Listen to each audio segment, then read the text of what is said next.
All right. You can write time on your paper, and I'll take into account that we finished. Tell me what's different about this class versus other classes for you. I enjoy it. What's a fundamental difference in this class than other classes? It's a faster pace. We're learning a lot of material. Um, how many would say these quizzes are harder than a regular class? So, what makes a class like this, a language class, different is you can't cram for it. Um, the only way to succeed in a language class is to do a little bit, a little bit, a little bit, a little bit, which is a great thing because we're not trained to do that normally in our education system. We're trained to cram and forget, cram and forget, cram and forget. In another class, you can put off studying for the test till the day before and do well. We're trained to do well, and it won't work in language classes, which is a good thing because we're learning how to do a new skill. The skill that this is giving us is the way you do comprehensive exams. It's exactly the way doctors study for medical exams. Do you find that to be true as far as studying for quizzes in higher education, like past graduate or undergraduate? Was it more focused on actually learning a subject instead of passing a test? There's a crazy thing that happens in America that they don't do outside of America, and that is, they'll give you a schedule and say, on October 11th we're going to have, the one test. In other places they don't do that. Like in Britain, like you can go to class, not go to class if you want. There's no daily thing. At the end of the year, there will be one big test, and if you fail that test, you're booted out of the university, and you can never reapply for any college ever. So it's like, holy cow. So, and PhDs in Britain are exactly like that, only the difference is there's only one test, and it's the end of your entire thing. And if you fail it, you're out. You don't get a second chance. Which means that in something like that, you've got to develop the discipline to study every day because there's no way you can cram for that and pass. So this class is helping us in that. It's not hard. I mean, would you say like this class is like rocket science impossible, or is it just a class you have to work at every day? It's hard in the sense that you have to work at it every day, but it's not impossible because we're just taking daily steps. What makes it hard is if you say, I won't study for Greek today. And then you try to catch up on Thursday, and all of a sudden it's, oh my goodness, I'm drowning. So the key to any class like this, any language, is just doing it every day. Just pick a time and say, from 7 o'clock to 7:45, every single day I'm going to study this. Or even 7 to 7:30, and then in the morning 8 to 8:30.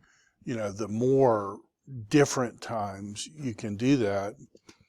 And if you put the time in, I promise you will do well. And if you don't, did you feel today the psychological jar when you looked at that thing and realized there were 150 blanks on it and it was 3 pages long? Okay, the only way to do well on something like that is just to do it every day. Because when I look at that test, I think the same thing, but then I think, oh, these are all exactly the same chart. If I memorize the definite article, I can do half of it just without even memorizing it. And then, I mean, the last chart is just the definite article chart plus the word de. So yes, it's 24 forms, but it's a chart that we've gone over and over and over. So the way to triumph on this is you've just got to do it every day. And so figuring out how to do it every day, that is the battle. It's the difference between a sprint and a marathon. We're training for a marathon. The only way to train for a marathon is to run every day. So that's what we're doing. So let's review a little. If we come to this, we have first off the pronoun he, she, or it. Say these endings with me.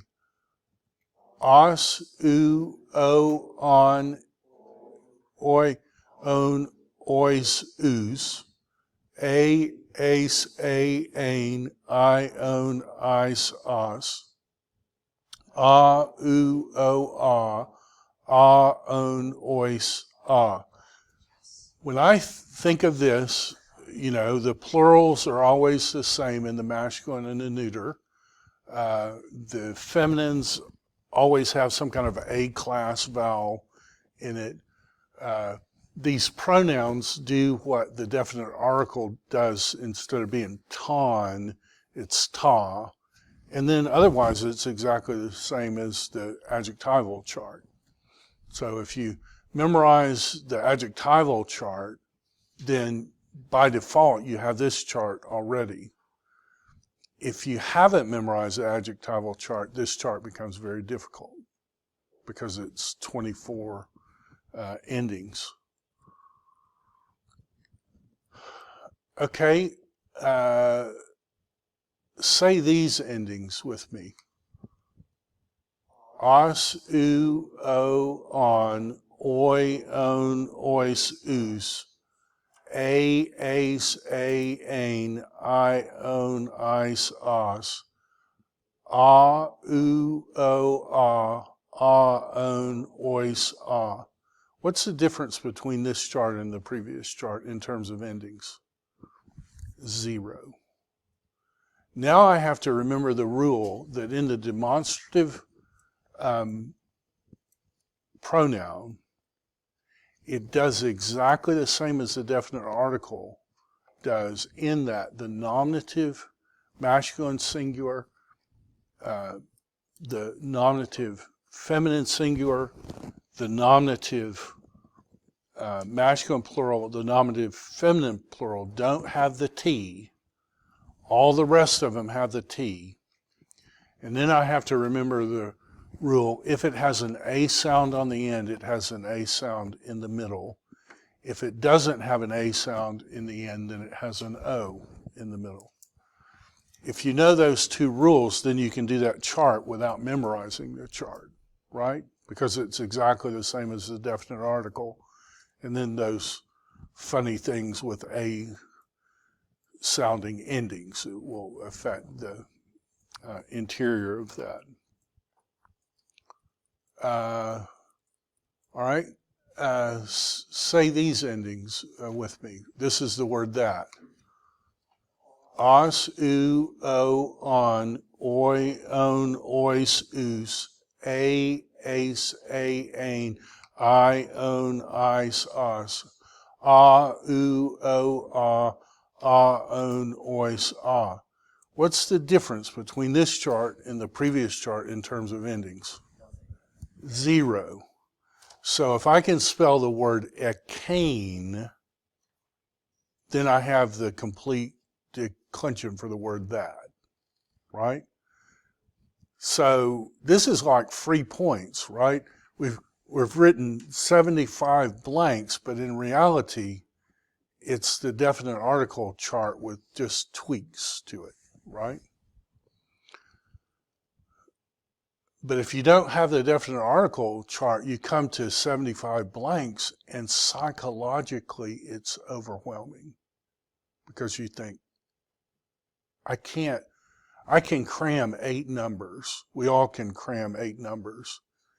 When you get to 12 numbers, that taxes any of our short term.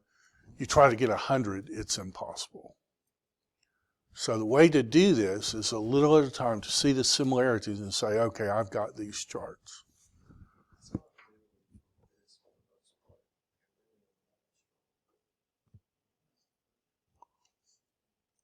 Okay, tell me what this chart is. It's the definite article plus de.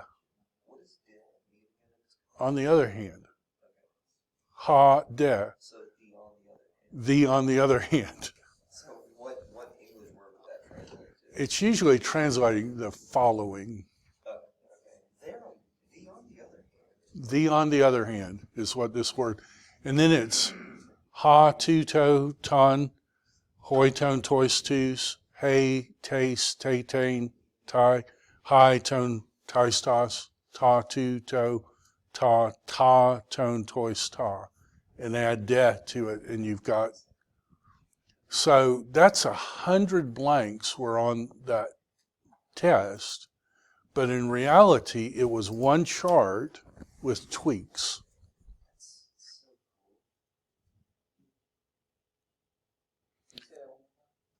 So there were 100 blanks on this this test.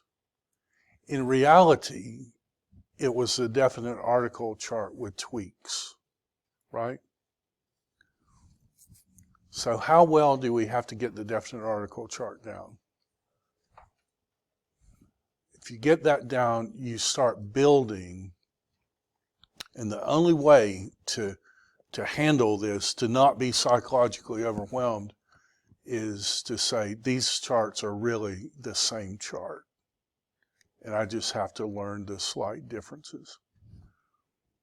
My brother-in-law he's a good bit older than me. He went to Georgia Tech in the Vietnam War, and he was part of the naval ROTC thing. And so he took the drown proofing class that all the Navy ROTC guys have to take. And one of the final things is you have to swim the length of a Olympic-sized swimming pool down and back, holding your breath underwater. And if you do it, you get an A. And if you don't do it, you get an F. Okay, so it's completely, you pass the test. And he told me that, the first time you go out there, you look at the length of the pool and you think how long you can hold your breath, and you think no living person on the planet can do that. But he said the instructor taught us, he said, you're going to swim this far and your lungs are going to feel this. Keep going. Then this is going to happen.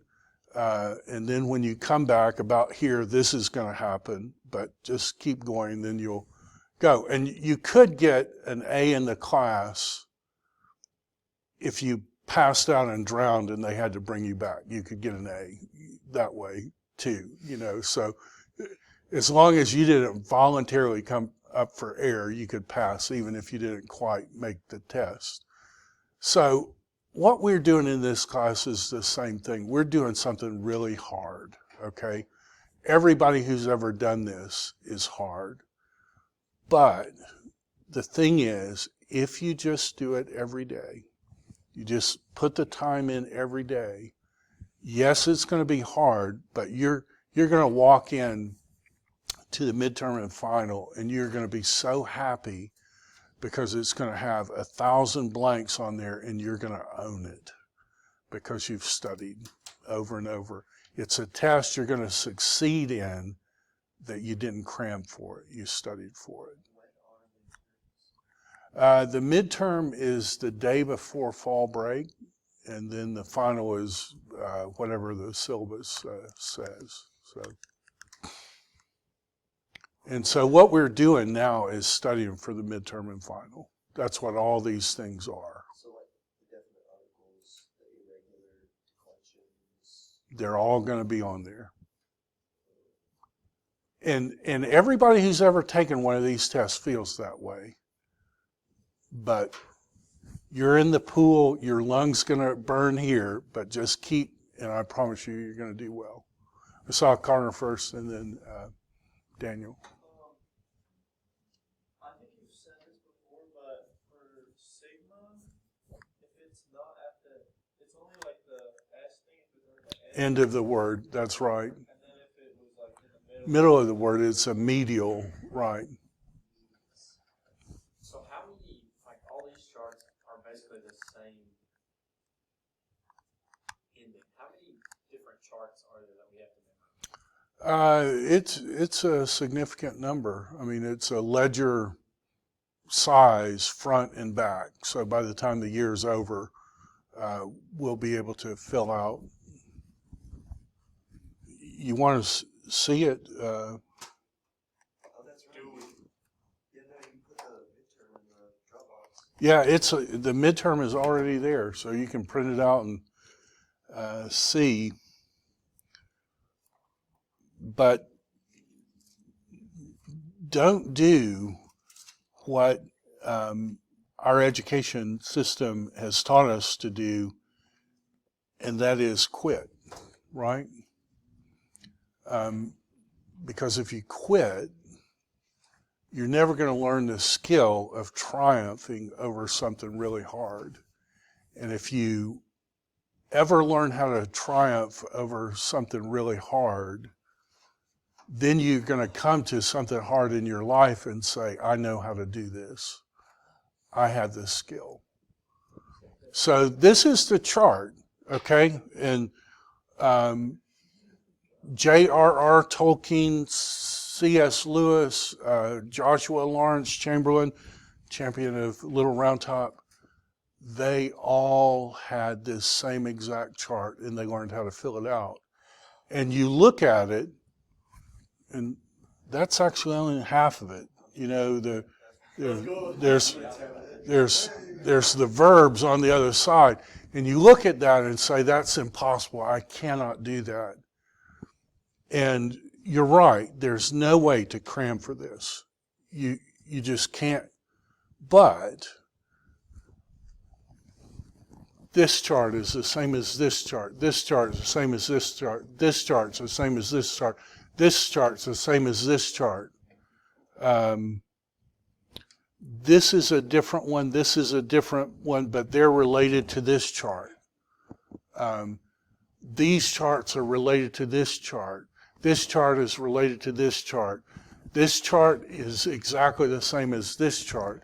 And once you realize that, you say, okay, that's what, 500 blanks. But I can sit down and write it out from memory because I took a year and I didn't try to put it off. I just studied every day. And that's a skill. You do it, it's going to get in your long-term memory. I learned it 39 years ago, and it's still there because the way I got it, I wasn't trying to put it in my short-term memory, which is what they teach us to do, or even my midterm memory, which every now and then we do. I learned how to put it in my long-term memory. And once you put it there, it's there forever. So this is unlike any other class, but it's going to be the bully who's trying to take your lunch money. You're going to smack him in the nose, and the next time he sees you, he's going to run, right? Because he knows you own him, right? Because you know how to get something in your long-term memory. And once you have that, it's going to give you a confidence that when you're in life and your boss asks you to do something really hard, you know how to do it because you've triumphed over something hard before. That's why, if you go to an elite college prep school and your parents pay like $60,000 for you to be there, that's why this class is always in the curriculum, because it's teaching you how to triumph over something that's really hard. And typically, our American education system doesn't do that. It avoids stuff like this. But if you can believe me, learning to triumph over this will teach you how to stand on your own 2 feet. And I'll never forget when, the religion professor at Georgia was saying all this terrible stuff against Jesus and mistakes in the Bible. I remember the day in class when he made a grammatical mistake, and because I learned this, I asked him, I said, well, shouldn't we do it this way? And he said, yeah, you're right. I remember he said, I just don't know how to do that. And I said, well, Dr. So-and-so, could it be that this? And he looked at me and said, yeah, that's right. And I realized he would never be able to stand toe-to-toe with me because he learned this to try to find a loophole. And I learned it because it was life. And it made me realize that that guy could kowtow undergraduates, and talk about, but he would never be able to stand up against intellectual rigor. And I realized that day I could stand on my own 2 feet, because little bit at a time, and that's what you're going to get out of it too. But it's a hard journey to get there. And everybody who's ever done it is going to say, hey, this is a hard journey, but Is that the midterm? no, this is like the final. You'll never have to fill this out, blank, but it is what you'll know by the time in the year. If we took all the midterm and final stuff by the end of the year, this is what you would know. So questions?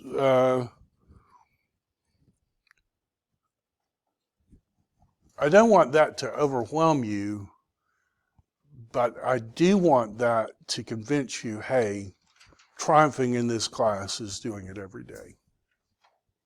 Right, Carter? Are the little green boy and the Bible verse we've been working on, are those to be on the midterm? They are. And what I'm going to do, by the time we get to the midterm, we'll have learned about 200 sentences or something. I'll have every single one that we've ever learned on there, but I'm only going to pick random ones. So I'm going to put in random number generator 1 to 200, and I'm going to ask you to translate 33, 57, 61. So all of it will be on it. Everything we've ever done in this class will be on it, but I'm only going to ask you to do random ones, which means there's no way to cram for that, is there? The only way to do that is to actually get where you can read the sentences. You with me? Okay, have I been too blunt? Like, you don't feel overwhelmed? You can do this. I promise you can do this. And when you do it, it's going to give you the confidence that you can go through the door in any class and know, I can triumph in this class as a student because I know how to study. I know how to study and get stuff in my long-term memory.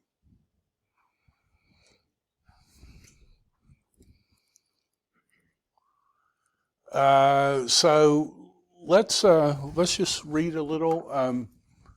Fisher, could you read to the comma?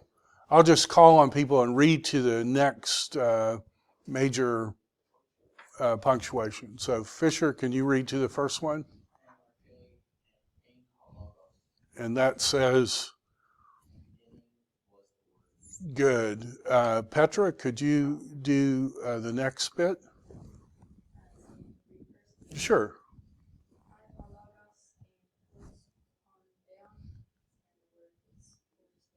Good.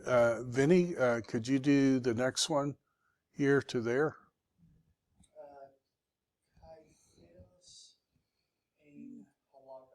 Good. And the word was God. Good. And Brett, could you do from here to there? I mean, I know, not really. I have no idea what this is. Okay.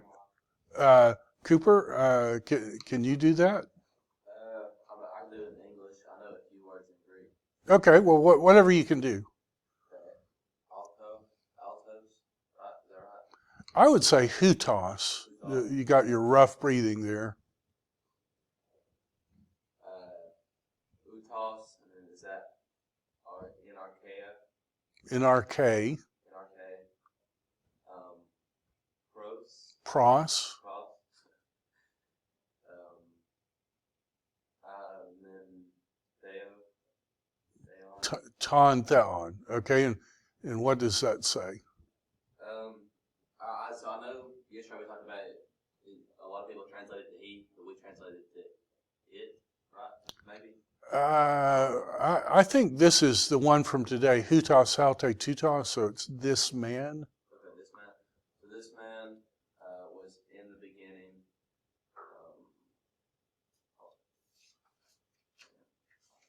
Give me a second.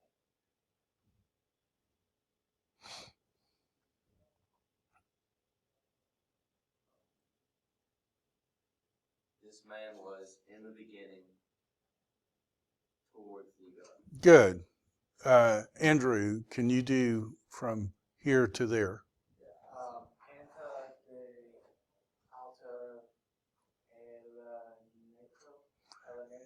eleneta. So you've got your lambda turned upside down. So when it's agenita, right?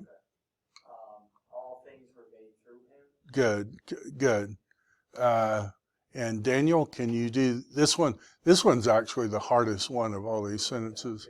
I got the first word, And? Kai. Kai is our friend. Yes, Kai.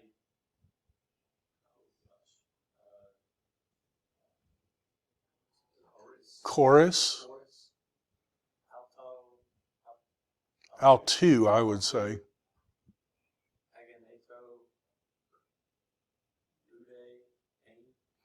And it would be N, but it has a rough breathing, so it's hen.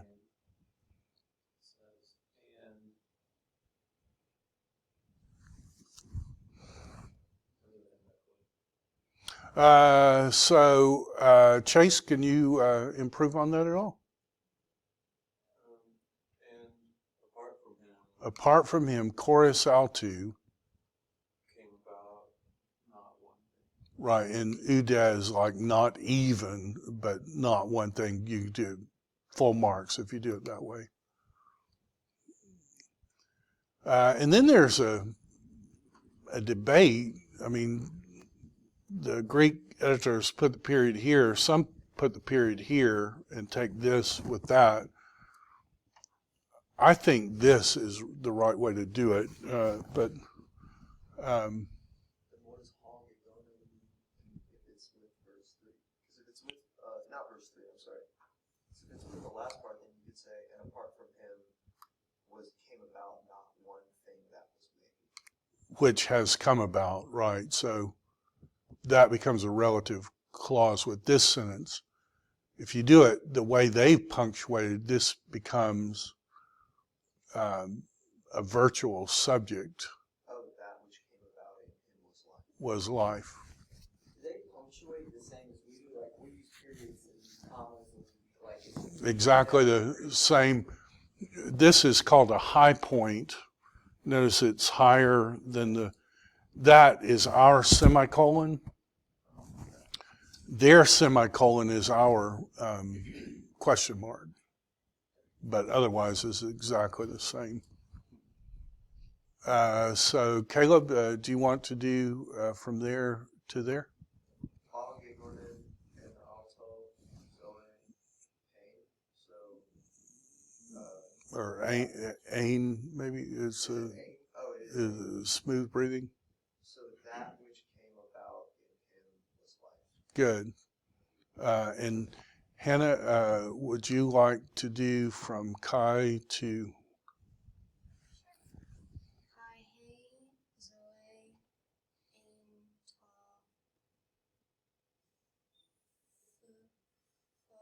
Tophos, Tophos, tone, anthropon. pone, right. And the life was the light of men. Good.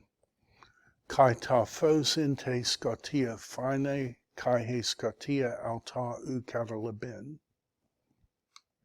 And the light in the darkness shines, and the darkness it did not take down. Egenita anthropos apostomenos paratheu. And there came about a man, anima alto Ioannes, named to him John, hutas aelthen. This man came into a martyrion, hina martyrese peritu photos, hina pontes pistu sosin diautu. This man came into a witness in order that he should bear witness concerning the light, in order that all might believe through him. And I don't know if the him is John or Jesus. I think most people take it as John. I wonder if it's Jesus, but I don't. From the comma that you would bear witness about him. Right. Right. Through him. Dia plus the. Through the light. So Right. Right. You're seeing ukene kenos tophos. he was not the light. Well, it's not he though, it's a kenos. Hutos. Ikenos. That man was Not the light, but in order that he might bear witness concerning the light. So, but could you also, and just a question, could you also make the argument that the him is talking about John, so that all might believe in the light through John? Through John. Because if it was Jesus, wouldn't it say something like, so that all might be saved through him? Or I mean, that's the argument. It's interesting, though, that the exact phrase "through him" here has to be Jesus, right, uh, which just because it's the same exact phrase doesn't mean it has. But it is interesting because John is retreating out of the way and is wanting the emphasis to be on Jesus. So I don't know. What does the Vulgate do there? It says, hic venit in testimonium ut testimonium perciberet et de lumine ut omnes crederent per illum. He came in testimony and testimony Per- something for the light, and all believed through him. That has the same ambiguity the Greek does, doesn't it? You look up commentary for the church fathers. how do you get the Vulgate on either? Where are you getting the Vulgate? It's not, What? it's not on there. You gotta go down. Oh, I gotta change my language. Sorry. Fisher? I know we should know this by now, but what is the ace that Into.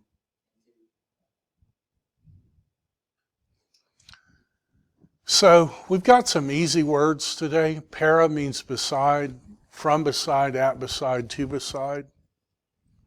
That's a standard three-ending adjective. The motion determines the motion, but the word determines the meaning. Hutos, you can add os on the end of any word and it turns it into the ly version of the word. So what would hutos literally mean in English?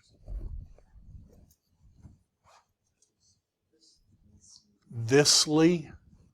So that's not a real word in English, is it? So what does it mean? Thus. Proteros is like proto-evangelium is before. Theos we know. Meta plus the genitive is with. Meta accusative after. He'altu, this is just a reflexive pronoun. Guess what you add in front of the pronoun to get the reflexive pronoun? He. It's altos plus he. That gives you the reflexive. Megas. I thought I really made a Greek breakthrough when I realized that omicron meant little o and omega meant big O.